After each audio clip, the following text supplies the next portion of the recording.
Hello, I'm Shauna Wellhorn with the League of Women Voters. Along with the League and SFGov TV, I'm here to discuss Proposition P, a ballot measure that will be before the voters on Tuesday, November 8th.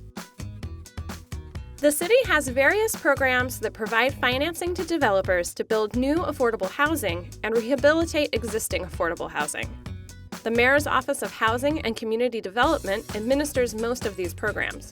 When the Housing Office has funds available for an affordable housing project, it posts a description of the proposed project on its website and invites developers to submit proposals. Under current practice, the posting describes the criteria used to select a proposal and sets a deadline for submissions. Criteria generally include the anticipated cost to the city, how much experience the developer has with similar projects, the financial feasibility of the developer's proposal, the quality of the developer's design and ability to engage in a community design process, and the extent to which the proposal meets community needs. The Housing Office may then select a qualified developer to proceed with an affordable housing project, even if it receives fewer than 3 proposals. Under Proposition P, the city would proceed with an affordable housing project on city-owned property only if the Housing Office receives at least 3 proposals. Proposition P would also make most current selection criteria part of city law. A yes vote means you want to prohibit the city from proceeding with an affordable housing project on city-owned property unless the Housing Office receives at least 3 proposals. A no vote means you do not want to make this change. I'm here with Leah Pimentel, campaign manager for Yes on P and a proponent of the measure. We're also joined by Don Falk, CEO of the Tenderloin Neighborhood Development Corporation and an opponent of Proposition P. Thank you both for being here. I'd like to start with some opening remarks, and we will begin with Leah. Thank you. We're in the middle of a housing crisis, and it's more important than ever to make every dollar count when it comes to building more affordable housing. But as it stands today, we're wasting millions every year because we do not have a transparent in place for awarding city money to build affordable housing. A handful of developers who know how to work the system are securing the vast majority of city contracts and are building these units at skyrocket cost. Spur estimates that it should cost $500,000 to build 1 unit of affordable housing in San Francisco, but recent affordable housing developers like 490 South Van Ness cost $900,000 per unit. That's ridiculous. As a San Francisco taxpayer, I demand better. Thank you, Leah. Don. Thank you.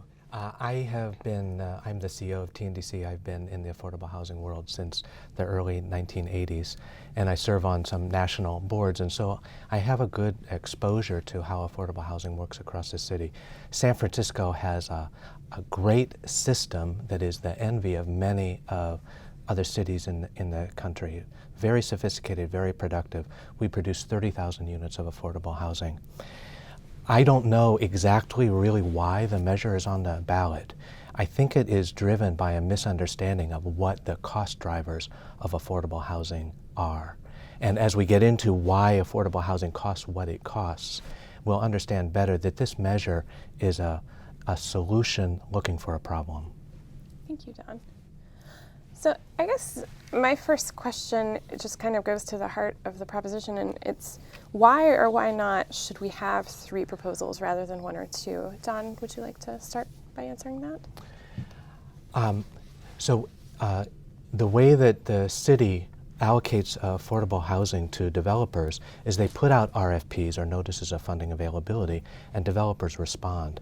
There has really virtually never, or perhaps never, a case where there's only one applicant. There are always at least 2, and that creates competition.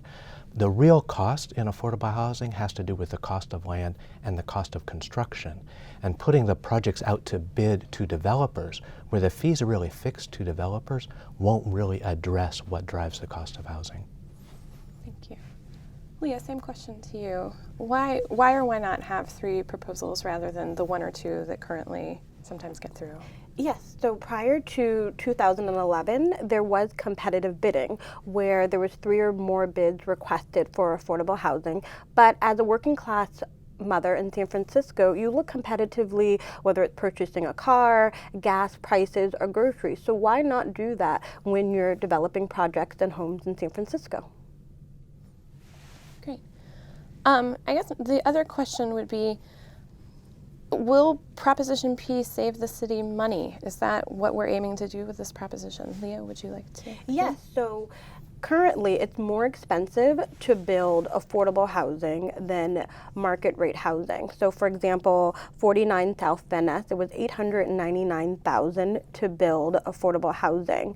That you could have purchased a development that was already developed and turn it into affordable housing. So we're losing money in this process. So having competitive bidding, you're allowed to see what are the benefits, their engagement in the community, their offering, to allow you to get the best bid for the city to ensure that we're not wasting money in the city. Thank you, Tom. There already is competitive bidding for developments, and this is how the Mayor's Office of Housing has operated for many, many years and continues to. TNDC has applied for 35 of these.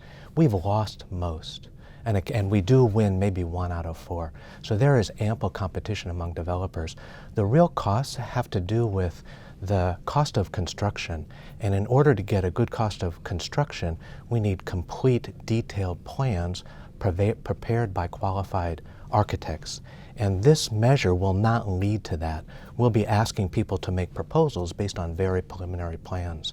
In addition, through this measure, we won't have the opportunity to involve the community in helping to inform the design of the buildings. And then finally, this will lead to a race to the bottom, if you will, if the cost is the primary driver behind what projects are selected. We'll end up with simple concrete boxes with low-cost materials, which is really not in the interest of the people who will be living there.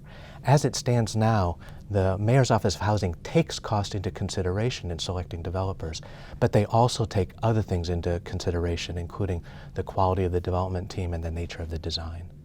Thank you, Don. We're going to move into closing statements. Leah. Perfect.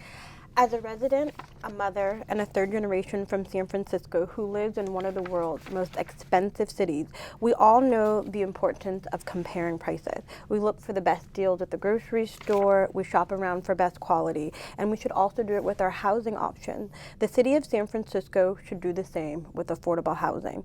That's why voters should support and pass Proposition P. Rather than lining the pockets of powerful developers, we should be using the money to build more housing units for families in San Francisco. I encourage my fellow San Franciscans to vote. That will help taxpayer dollars be put to good use for affordable housing, to stand up and vote yes on Proposition P to ensure that we have competitive bidding for San Francisco's affordable housing. Thank you, Leah. Closing statement, Don. Proposition P is trying to do something worthwhile, but it is poorly conceived and poorly worded. There already is competition among developers, and there's competition among construction contractors and subcontractors, which really has to do with what drives the cost of affordable housing. Many officials, both Senator Leno, Assemblymember Ting, the Housing Action Coalition, Spur, the Democratic Party, are opposed to Proposition P because it is a solution that is looking for a problem. Great. Thank you both for your comments and your time. Thank you. We hope that this discussion has been informative. For more information on this and other ballot measures in this year's election, please visit the San Francisco Elections website at sfelections.org. Remember, early voting is available at City Hall Monday through Friday from 8 a.m. to 5 p.m. You can also vote at City Hall on the 2 weekends before Election Day. And if you don't vote early, be sure to vote on Tuesday, November 8th.